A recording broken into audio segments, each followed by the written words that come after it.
Assalamualaikum warahmatullahi wabarakatuh. Perkenalkan, nama saya Nur Fadila, kelas B. Di sini saya akan melakukan proses asuhan keperawatan agregat atau komunitas. Asuhan keperawatan komunitas agregat adalah layanan perawatan profesional yang berfokus pada kelompok spesifik dalam masyarakat.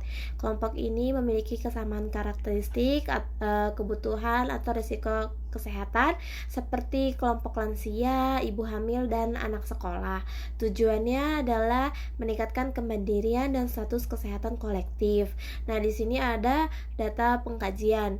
Di dalam data pengkajian ada metode pengumpulan data. Yang pertama itu ada data langsung. Data langsung atau data primer adalah informasi yang digali dan dikumpulkan secara langsung oleh perawat dan dari masyarakat atau kelompok sasaran pada tahap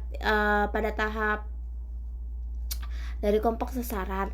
Nah, berikut adalah rincian data langsung yang dikumpulkan pada tahap pengkajian keperawatan komunitas, yaitu yang pertama ada data inti atau community care. Data ini menggambarkan karakteristik, sejarah, dan nilai-nilai dari populasi itu sendiri. Yang kedua yaitu ada subsistem komunitas. Data ini mencakup fasilitas dan pelayanan yang ada di lingkungan komunitas yang dapat memengaruhi kesehatan. Yang ketiga itu ada persepsi komunitas.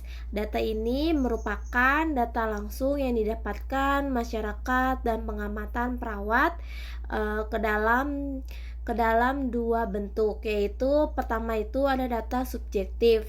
Nah, data subjektif itu merupakan keluhan atau pendapat masyarakat mengenai kesehatan. Nah, yang kedua itu ada data objektif. Data objektif itu merupakan fakta atau tanda yang dirasakan oleh masyarakat. Yang kedua yaitu ada data laporan. Nah, data laporan itu terdiri dari secondary analysis, yaitu dokumentasi masyarakat melalui survei kesehatan dan data statistik dan laporan kesehatan. Terus ada data survei, yaitu data dari sampel. Terus selanjutnya itu ada data core community.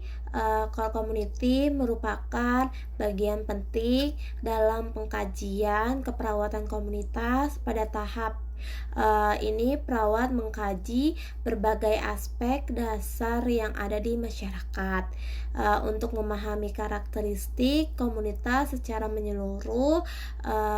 Aspek yang dikaji itu meliputi ada sejarah komunitas. Terus selain itu juga dilakukan pengkajian demografi yang mencakup usia, terus jenis kelamin, angka kematian, terus ada angka kelahiran. Dan yang ketiga itu ada pengkajian etnisitas. Dan terakhir itu ada nilai dan kepercayaan. Selanjutnya itu ada 8 sistem. Yang pertama itu ada lingkungan fisik, yaitu mengkaji kondisi lingkungan tempat masyarakat tinggal. Yang kedua itu ada pelayanan kesehatan dan sosial, yaitu mengkaji fasilitas kesehatan yang tersedia di masyarakat. Yang ketiga itu ada data ekonomi, yaitu mengkaji kondisi ekonomi masyarakat. Yang keempat itu keamanan dan transportasi, yaitu mengkaji keamanan dan transportasi terhadap masyarakat. Yang kelima itu politik dan pemerintahan, mengkaji peran dan pemerintah dan organisasi masyarakat. Yang keenam itu komunikasi, mengkaji komunikasi terhadap di dalam masyarakat. Yang ketujuh itu pendidikan. Pendidikan itu mengkaji tingkat pendidikan di masyarakat. Yang ke-8 itu ada rekreasi. Rekreasi mengkaji fasilitas hiburan dan kegiatan masyarakat. Nah, di sini ada pengolahan data. Pengolahan data itu yang pertama ada karakteristik demografi, terus karakteristik geografi, ketiga ada karakteristik sosial ekonomi, yang keempat itu ada sumber dan pelayanan kesehatan. Nah, di sini tuh ada analisa data. Yang pertama itu ada tujuan. Tujuannya itu ada menentukan kebutuhan komunitas. Yang kedua ada menetapkan kekuatan. Yang ketiga itu ada mengidentifikasi pola respon community, dan yang terakhir itu mengidentifikasi pelayanan kesehatan. Nah, terus di sini ada diagnosa keperawatan. Berdasarkan pengkajian analisa data di atas, saya mengambil diagnosa keperawatan ada dua, yaitu yang pertama ada manajemen kesehatan keluarga tidak efektif berhubungan dengan kesulitan ekonomi, dan yang kedua itu ada defisit pengetahuan tentang kanker berhubungan dengan kurang terpapar informasi. Lalu ada scoring, yaitu berdasarkan prioritas masalah, dan selanjutnya dilakukan untuk menentukan prioritas masalah. Nah, penilaian dilakukan berdasarkan besarnya masalah. Terus ada tingkat resiko, kemungkinan untuk diatasi dan pentingnya masalah bagi masyarakat.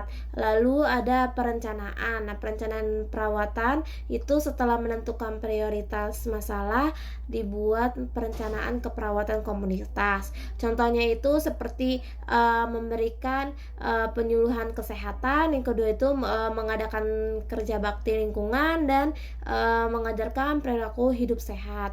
Nah, cukup sekian dari pemaparan materi dari saya tentang proses asuhan keperawatan agregat atau komunitas.